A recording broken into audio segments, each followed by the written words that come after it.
এসেছি গতকাল মহাকুম্ভে এবং অনেক বছর পরে আমার গুরুদেবের শিবির এখানে ছিল। ঈশান ভাইয়া গুরুদেবের ছেলে যিনি উনি শিবির করালেন এবং আমি অনেক দিন ধরে চেষ্টা করছিলাম শিবির করার, কিন্তু আমার কাজের জন্য আমি করে উঠতে পারছিলাম না। এই কুম্ভেও এসে পৌঁছতে পারবো কিনা আমি বুঝতে পারছিলাম না, কারণ আমার কোনো কিছুই ঠিক ছিল না। কিন্তু গুরুদেবের টান, গুরুদেবের আশীর্বাদ, গুরুদেবের কৃপাতে আমি কুম্ভে এসে পৌঁছই। কালকে আমি শিবির করেছি, কালকে আমি যমুনাতে প্রদীপ ভাসিয়েছি, আজকে আমি সঙ্গমে যাচ্ছি ডুব দিতে। আর কুম্ভমেলা একটা অন্য ধরনের এক্সপিরিয়েন্স। আমার মা অনেকবার কুম্ভতে এসেছেন, মা প্রায়ই আসতেন, তখন আমি বুঝতাম না মা কেন কুম্ভতে আসেন, আমি খুব রাগ করতাম। তো আমি কালকে কুম্ভমেলায় এসে বুঝলাম যে কেন এত মানুষ কুম্ভমেলায় আসে। প্রথম কথা হচ্ছে কুম্ভমেলা কেন বলে যে বিষ্ণু যখন অমৃত তুলেছিল সমুদ্র থেকে, তখন 4 ফোঁটা অমৃত পড়ে গিয়েছে, 4 ফোঁটার 1 ফোঁটা পড়ে এই প্রয়াগরাজে।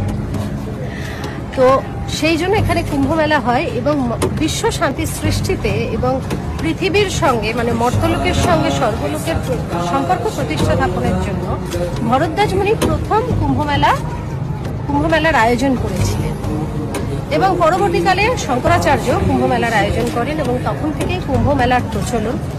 এবং কুম্ভমেলাতে প্রচুর মানুষ আসেন যারা মনে করেন যে এখানে সঙ্গমে ডুবকি লাগালে, ডুব দিলে অমৃত লাভ হয় এবং অমৃত কুম্ভের উদ্দেশ্যেই মানুষ এখানে আসে। এবং এলে বোঝা যায় যে এখানে একটা অন্যরকমের ভাইবস কাজ করে। হ্যাঁ, অনেক রকমের প্রতিবন্ধকতা আছে, অন্য জায়গায় গেলে আমরা যে কমফর্ট পাই, বিশেষ করে এইটা 144 বছর, 3, 6, 12, 144 বছর এই অনুযায়ী কুম্ভ মেলা হয়।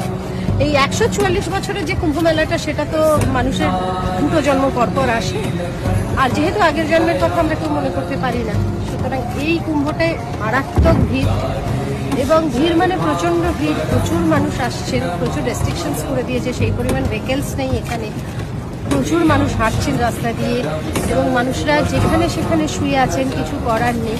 প্রশাসন খুবই অ্যাক্টিভ, পুলিশ দারুণ কাজ করছে, ব্যবস্থাপনার কোনো ত্রুটি নেই, কিন্তু ওভার ক্রাউডেড হয়ে গেলে যা সমস্যা হয় তাই সমস্যা হচ্ছে।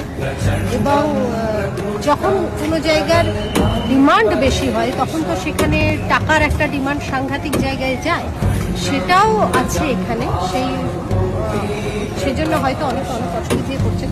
বিশেষত হচ্ছে যে মুশকিল যেটা হচ্ছে যে এত মানুষ আসছেন, তাদেরকে যেহেতু প্রপার ভেহিকেলস এখানে বন্ধ করে রেখেছে, কারণ এত জ্যাম হয়ে যাচ্ছে, এত ভিড় হয়ে যাচ্ছে, এত শয়ে গাড়ি আটকে যাচ্ছে, প্রশাসনেরও কিছু করার নেই। সেজন্য মানুষকে প্রচুর হাঁটতে হচ্ছে এবং কোনো রকম যানবাহন ছাড়াই যাতায়াত করতে হচ্ছে, এটা একটা সমস্যা হয়ে আছে। এইটা বাদ দিলে এইখানকার যে তরঙ্গ, যে ভাইবসের জন্য আমরা আসি, সেটা একটা অন্য রকমের ভালো লাগে, সেটা একটা অন্য ধরনের ডিভিনিটি, মানে ঈশ্বরের সঙ্গে যদি আত্মস্থ করতে হয় নিজেকে, তাহলে আমার মনে হয় যে কুম্ভ মেলায় আসাটা দরকার। মা বলতেন যে আমি কুম্ভ মেলায় যাবই, আমাকে কোনোভাবে আটকানো যাবে না।